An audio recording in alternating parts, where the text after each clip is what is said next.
তুরস্কের উত্তরাঞ্চল থেকে প্রায় ২৫০০ বছরের পুরনো পবিত্র তাওরাতের একটি গ্রন্থ উদ্ধার করেছে পুলিশ।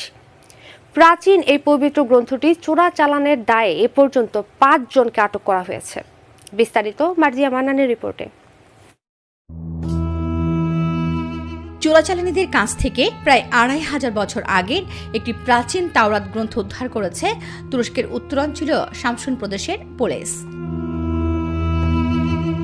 একটি সংঘবদ্ধ অপরাধী চক্র কিছু ঐতিহাসিক প্রত্নতাত্ত্বিক নিদর্শন পাচার করছে বলে খবর পাওয়ার পর পুলিশ ওই চক্রকে ধরতে অভিযান চালায়। অভিযানের এক পর্যায়ে প্রদেশের জানিক শহরের উপকণ্ঠে দুটি ব্যক্তিগত গাড়িতে তল্লাশি চালানো হয়।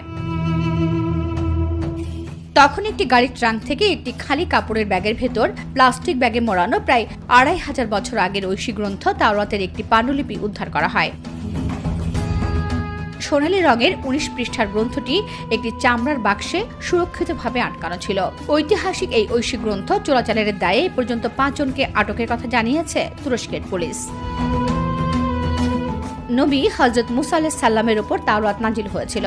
হযরত মুসা আলাইহিস সালাম তার ভাই হযরত হারুন আলাইহিস সালামকে নিয়ে বনি ইসরায়েল জাতির মধ্যে এই তাওরাতের বাণী প্রচার শুরু করেন।